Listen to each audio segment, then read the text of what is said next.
bakal panjenengane Bapak Suryanto utawa Mak Carik ya ngastos staf ana Polsek Kedewan. Heeh.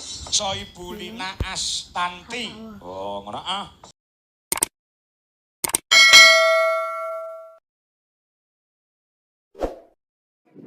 Oh, ngono ah. Carane bekti karo sing gawe urip piye nindakake perintahe ngedoi sing dadi larangane. Amar makruf nahi mungkar, amar tindakno makruf perkara sing becik, nahi nyegah mungkar perkara sing elek. Oh, ngono ya iya. Mula wong kitan kuwi ana sing ngarani ora mung kitanan, ana sing ngarani ngislamake, bukan berarti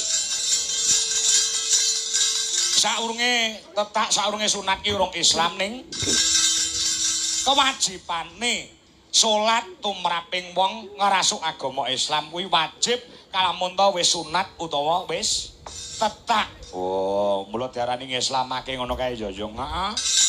Mula diarani ngislamake tegese kok ora kok Islam laire kok ora Islam ya ora ning sing dadi kewajibane sing ngrasuk agama Islam kuwi kudu nglakoni ibadah salat.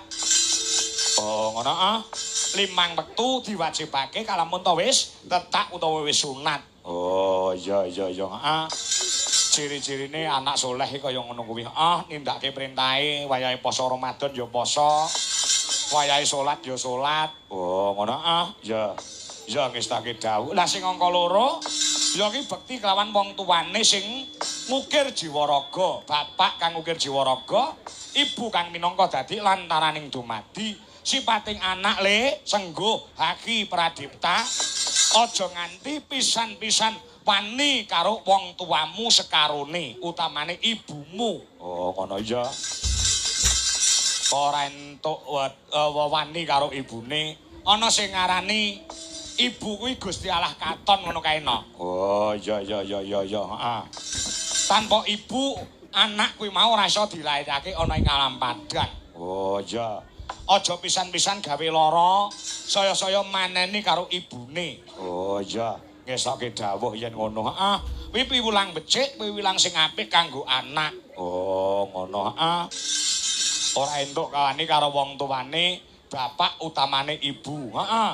Ngopo kok utamane ibu ora entuk diwaneni? Merga sing diarani ibu kuwi direwangi rekoso nggone mbabarake anak utawa bayi kuwi mau no. Oh, ngono ah.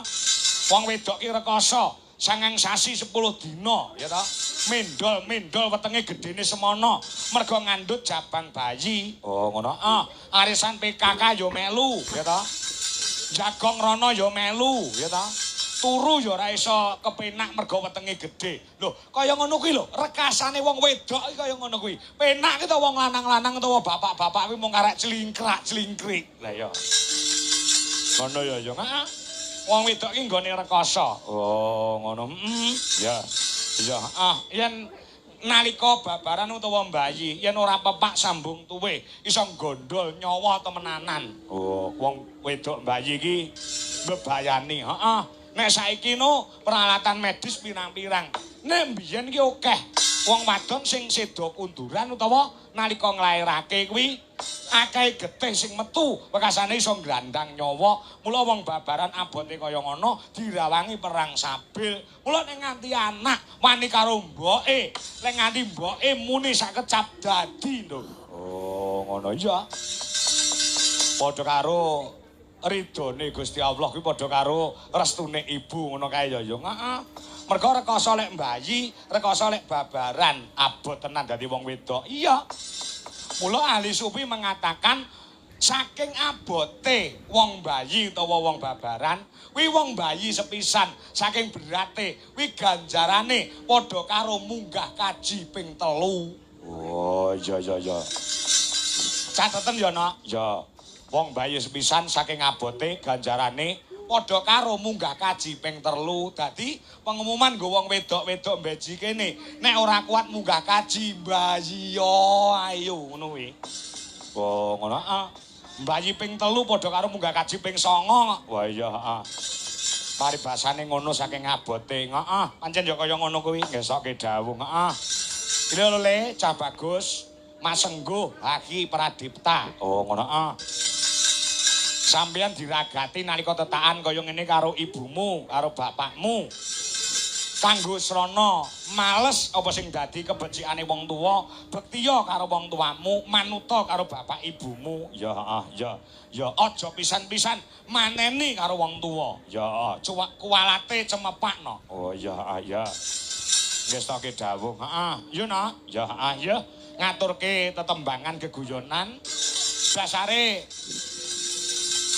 sing dikersakne menjane Bu Carik karo Pak Carik ora kersa dicampuri bintang tamu. Oh, ngono ah. Mligi ya, mligi wayangan lan grup awake dhewe Tujolaras Indonesia sak mampu-mampune menghibur masyarakat Beji. Oh, ngono ah. Sing rawuh ya pirang-pirang, sing rawuh ya pirang-pirang. Malah iki lha adalah segone wis metu neh. Segone wis metu neh. Heeh, delok sinden-sinden iki ra kober luwe pokoke. Wah, ngono aja. Sembah nuwun rawuh. Heeh, ki mau. Eyang Putri Danuri ya kepareng rawuh, wis mangestoni kelawan awake dhewe. Oh, ngono ya. Ya. Uga terima kasih karo Bu Lurah, Bu Rahayu Ningsih karo Pak Edi. Heeh. Ki mau awake dhewe dipapanke ana daleme Pak Lurah, Bu Lurah ya cedhak. Oh, ngono. Punten mriki mawon Mas Kangko. Kangen-kangenan kali warga mriki, Bu Lurah karo Pak Lurah ngendika ngono. Heeh. Kula daleme iki mau bae ya bet panganan lho. Oh, daleme Bu Lurah, heeh. Bu Rahayu Ningsih, heeh, bet panganan. Ruang tamu iki panganan apa wae enek. Oh, urung sego, urung wedang, tumpuk-tumpuk panganan sego wedang, heeh.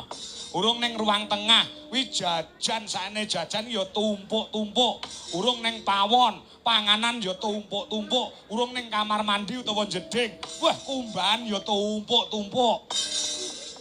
Ora kok berumbah-umbah kok. Yo, saiki ngaturke tetembangan sawetara. Iki mau kanca-kanca saka BMC Wayang Maniak Community ya kepareng rawuh Mas Karno dan kawan-kawan. Ya.